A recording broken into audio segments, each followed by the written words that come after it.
선동원 박사님의 바이블 메시지 내용입니다. 일상의 한계를 돌파하는 권능, 지금 당신의 현장에 계신 하나님이라는 주제로 함께 은혜 나누겠습니다. God is not a distant observer, but an active presence in every moment of our lives. 이 말씀은 하나님이 멀리 계신 관찰자가 아니라 우리의 매 순간의 능력으로 함께 하시는 분이라는 뜻입니다. 이 말씀을 통해 우리는 하나님의 임재가 우리의 일상 속에서 살아 움직이심을 깨닫게 됩니다. 맞습니다. 하나님은 우리의 삶 속에서 늘 함께 하시며 우리의 필요를 아시고 도우십니다. 성경 시편 46편 1절에서 이렇게 말씀하십니다. 하나님은 우리의 피난처시여 힘이시라. 환난 중에 만날 큰 도움이시라. 이 말씀은 하나님이 우리의 어려움 속에서도 능력으로 함께 하심을 보여줍니다. 정말 그렇습니다. 세 가지 핵심 메시지를 나누고자 합니다. 첫 번째는 임재의 실질성입니다. 거룩한 임재는 종교적 형식을 넘어 당신의 삶터에서 증명됩니다. God's presence is not confined to the church. It transforms our daily lives. 이 말씀은 하나님의 임재가 교회라는 공간에만 국한되지 않고 우리의 일상 속에서 변화를 일으킨다고 하십니다. 다윗은 목동으로 양을 치며 하나님의 임재를 경험했습니다. 하나님은 성전 안에 갇혀 계신 분이 아닙니다. 우리가 발을 딛고선 치열한 삶의 현장이 곧 하나님의 영광이 나타나는 지성소임을 믿으십시오. 다윗의 이야기는 참 감동적입니다. 그는 골리앗을 맞서 싸울 때도 하나님의 능력을 의지했죠. 사무엘상 17장 45절에서 다윗은 나는 만군의 여호와의 이름으로 내게 나아가노라고 했습니다. 이는 하나님의 임재가 전쟁터에서도 능력으로 함께 하심을 보여줍니다.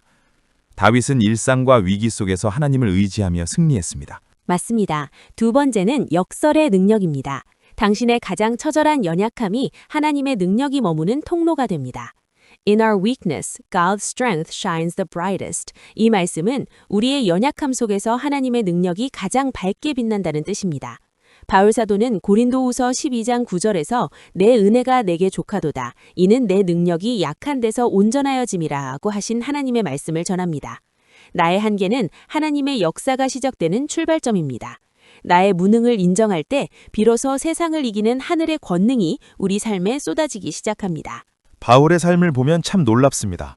그는 가시 같은 고난 속에서도 하나님의 능력을 체험했지요.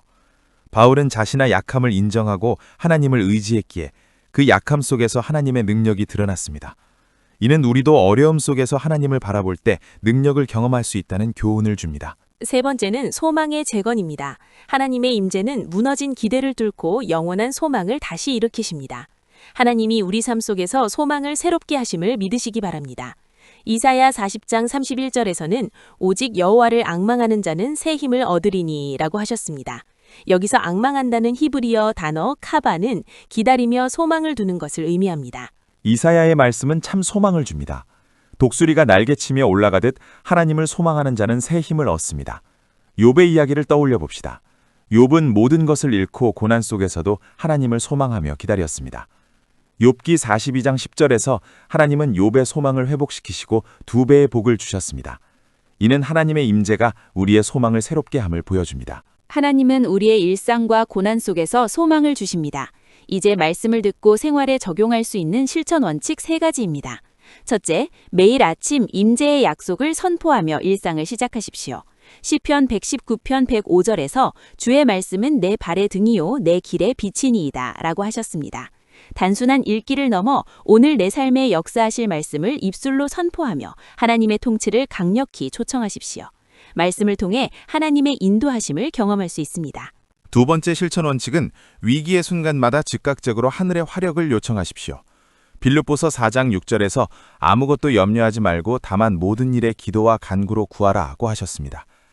기도는 하나님의 능력을 우리 삶에 초대하는 통로입니다. 내 힘으로 버티는 것이 아니라 모든 문제 앞에서 기도로 하나님의 능력을 끌어다 쓰는 영적 결단이 필요합니다. 세 번째 실천 원칙은 결과에 대한 염려를 끊고 하나님께 전권을 양도하는 삶을 사십시오. 베드로전서 5장 7절에서 너희 염려를 다 주께 맡기라고 하셨습니다. 소망을 품었다면 주권을 완전히 맡기십시오. 내가 쥐고 있던 주도권을 주님께 넘길 때 비로소 주님의 완전한 일하심을 보게 될 것입니다. 하나님께 맡길 때 소망이 새롭게 됩니다. 예수님께서 요한복음 15장 5절에서 말씀하셨습니다.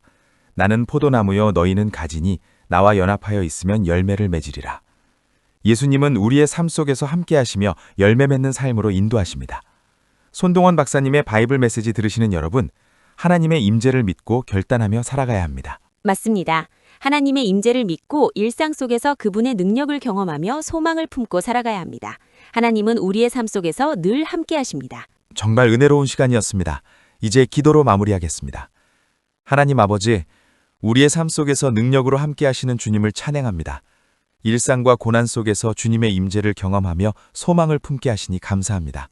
이 말씀을 통해 우리의 삶이 새롭게 되길 원합니다. 이 모든 말씀을 예수 그리스도의 이름으로 기도드립니다. 아멘.